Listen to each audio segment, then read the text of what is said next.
magandang araw po sa inyo lahat. Ito po ang inyong lingkod, si Freddy, dito po sa Amerika. At ako po ay nagbablog almost on a daily basis. At most often is 2 to 3 times or more than that. Okay?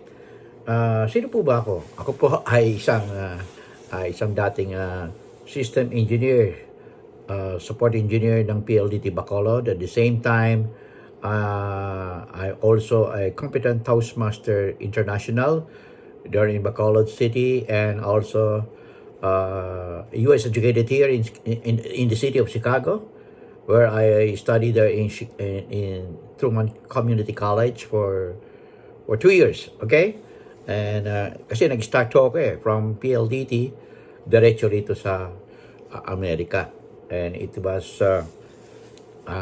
hindi ko po na magsabihin hindi ko inakala na makakarating ako dito, because it's only in my dream that I will be here. Pero with God's help, ay narito ako ngayon. Okay? At ako ay pensionado na. Okay? So that's a long story, but you have to make a dream, and you have to make a plan for what you got, for what you want to have in your life. Okay?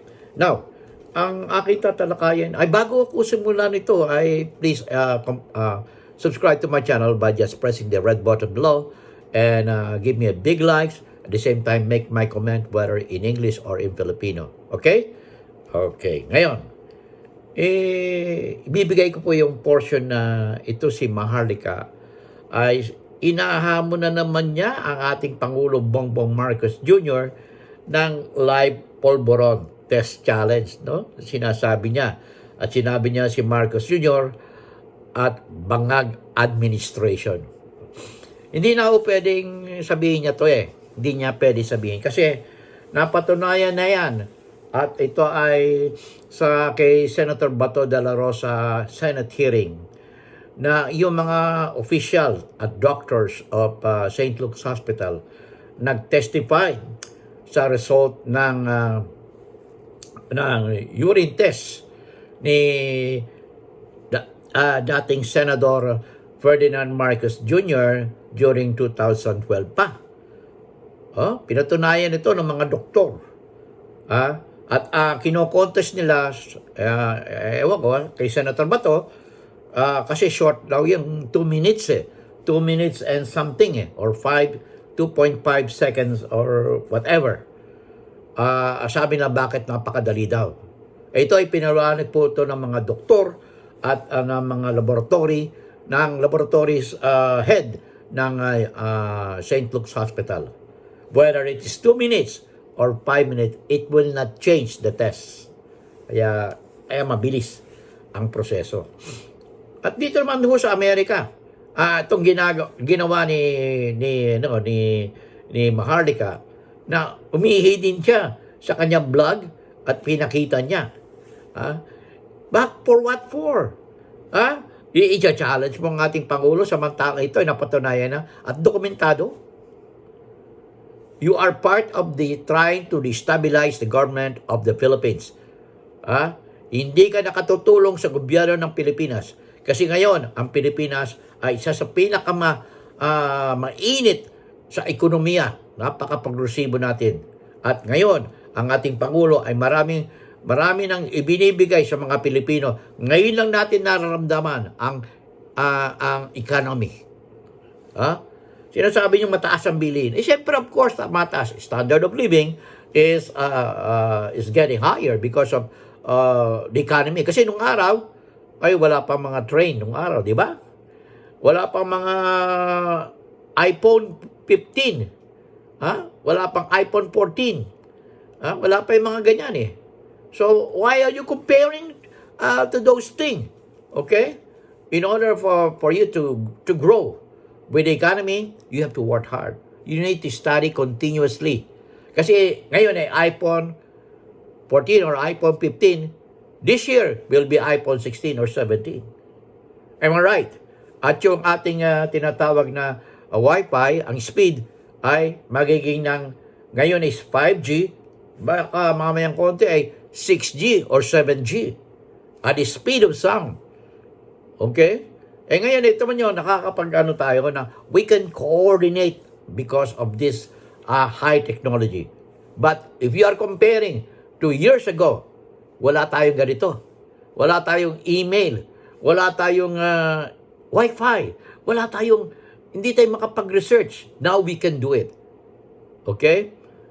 Eh, ngayon, ang Pangulo, ang Presidente, ay wino-work out para tumaas ang standard of education. Because during the past administration, bokya tayo.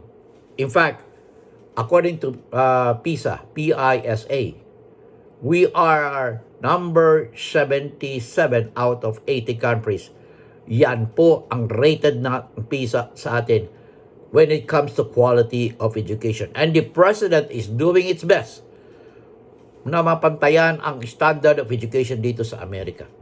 Kasi dito, si President Marcos dito nag-aral, si First Lady Lisa Araneta Marcos dito rin nag-aral sa New York, at maging si Speaker Romualdez ay dito rin nag-aral. Kaya hindi nyo pwedeng contestin si Presidente Bongbong Marcos Jr. At ikaw, Maharlika, ano ba natapos mo? Hindi ka nga nurse eh. Pinagmamalaki mo nurse ka, caregiver ka.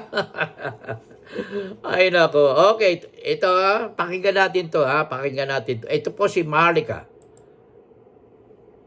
22 minutes, right? Then Scorpion, Wiwilix. So, ibig sabihin, bahil ko ang G ko, tsaka bahil ng alcohol, kaloka, nagkakamot ako ng, yung aking, Alright. Ngayon, mga kababayan, lipat na sa YouTube. Sige palangga, lipat ka na sa YouTube, sabi ni T. Jude of Labo. Alright. So, ipadala sa mga Malacanang may extra pubic hair. Yan. So, ayun, I am negative. Okay, negative ako. Pero syempre, ako naman ay hindi for the heck nga sa vlog at mapatunayan natin. Sinabi niya, siya ay negative. Siya nag-conduct eh. Sino niloko mo? Ikaw nag-conduct sa sarili mo eh. Itong si ating Pangulo ay pumunta sa St. Luke's Medical Center. At pa mong sabihin, alam mo, Maharlika, dito, kung kayo papasok at wala ka masyadong, experience, and yung bago experience, mag-apply ka sa trabaho, you need to pass a drug test. Ako, ilang beses na ako na drug test dito sa Amerika. Kasi palipat-lipat ako eh. Minsan, dahil sa palipat-lipat ako ng mga pinagtatrabahoan ko, hindi na hinihintay yung drug test kasi matagal eh. It will take about, nung araw, it takes about 1 week. Pero ngayon, within 2 minutes lang na tatapos na yung drug test. Pero nung araw, nung dito sa Amerika, inaabot pa ako ng mga 1 week bago ko malaman yung drug test nung araw, nung bago pa lang. Pero ngayon hindi na. At maging yung COVID-19, mabilis. It takes only about 5 minutes, tapos na. Malalaman na kung negative or positive ka. So, ganyan kabilis ang ating technology. Kaya hindi mo pwede sabihin na ang presyo ng bigas ay 20 pesos samantalang binibili ng NFA yan ng 23 pesos per kilo. At yun ay palay pa lang. In order for us to grow, we need to work hard. We need to study continuously. Kaya nga meron tayong mga computer eh. Pwede ka kumuha ng mga courses na online which is free. Or kung meron man, mababa lang. You have to pay only for a few pesos there in the Philippines or here, few dollars. Excuse me. Okay? Okay, let's tuloy natin to. Excuse me. I'm up sa kahit anong challenge. I don't know kung magkano yung hair follicle test dito pero what's the point me doing it? Hindi naman ako nanggana ng kaban ng bayan. Hindi naman ako. Ano sinasabi mo nagnakaw ng kaban ng bayan? Do you have proof? Ang tapatunayan na ba kay si Bongbong Marcos? At bakit yung sinisilip yan? What we are after the president is the performance of the president. Kung baga sa estudyante. Kunyari, ako. Ito, parati ako inaano ng mga kasamahan ko sa PLDT dyan sa sa Manila eh. Ha? Kasi nung araw, pabadjing-badjing ako, hindi ko siniseryoso yung pag-aaral ko. But when I realized that it's time for me to be serious in my study, I reached my objective and goals and vision in my life. It's not all in school that you learn from it. You have to gain experience. And once you gain experience, then you will realize. Because hindi ako katulad ng araw ng mga ibang bata na bukang ang isip. Parati ako dinideny ko yun. I don't want to accept it. Like other Filipinos are doing now. Am I right? Kayo mga kabataan, in order for you to realize yung mga new technology and yung mga vision nyo sa inyong buhay, you need to study hard.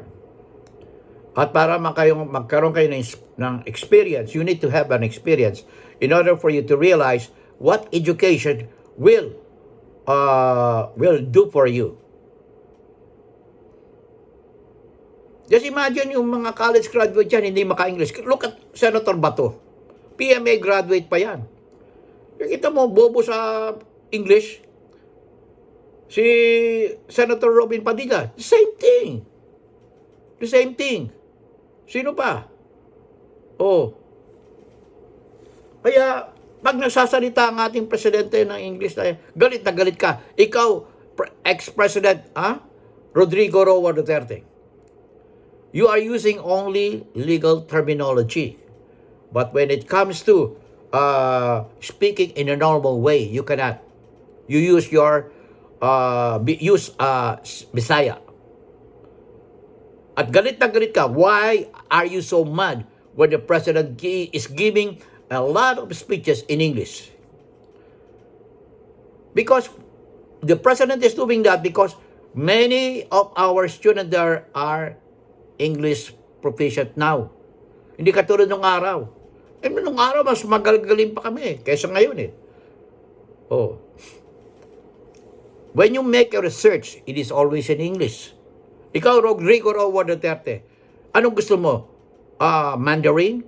Because you are pro-China? You're working for China. You're working for Xi Jinping. And you want to make the country a province of China.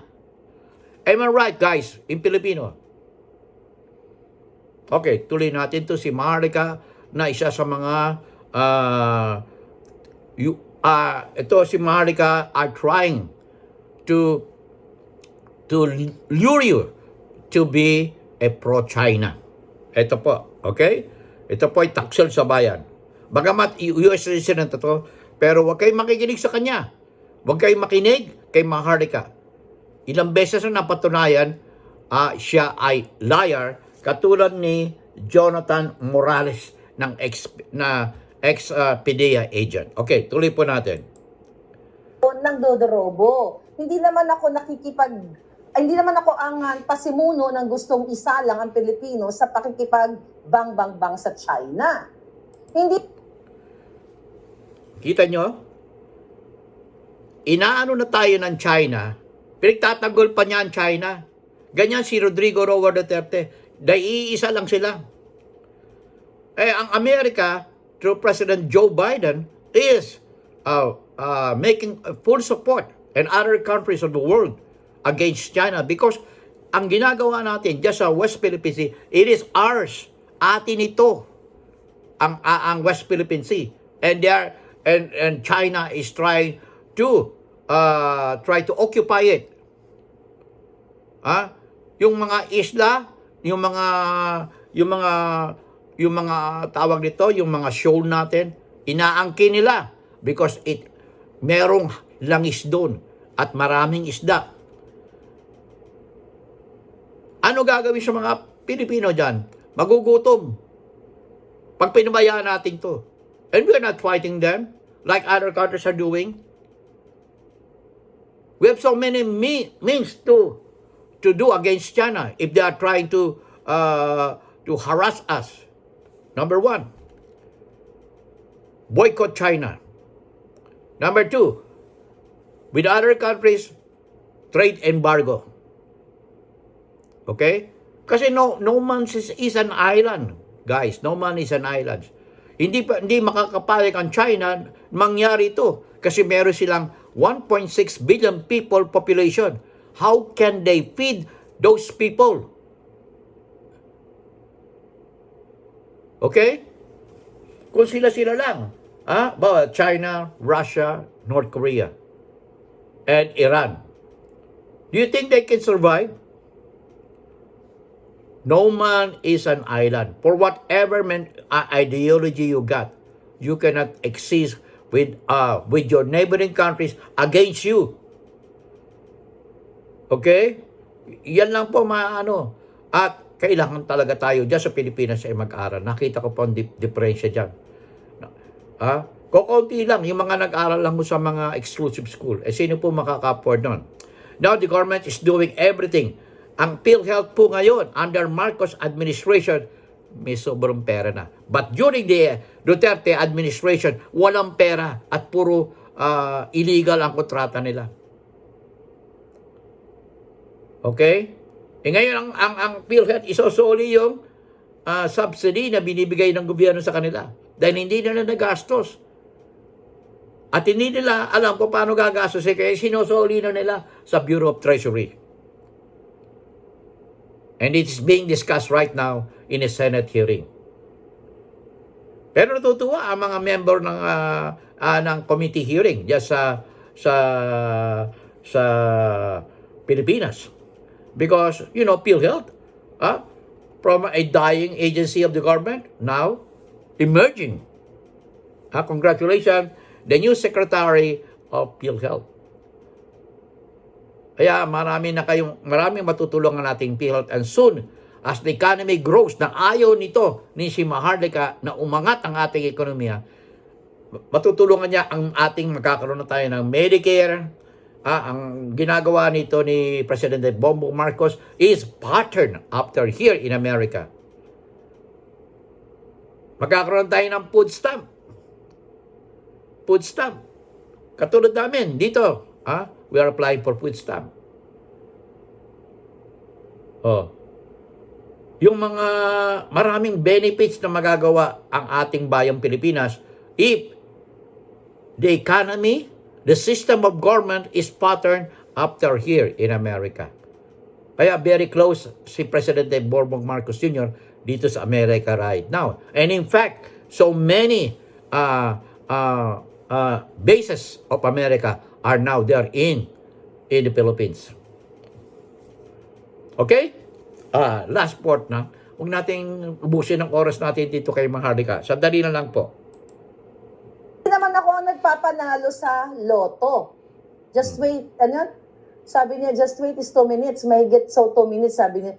Sa preparation pa nga lang, di ba?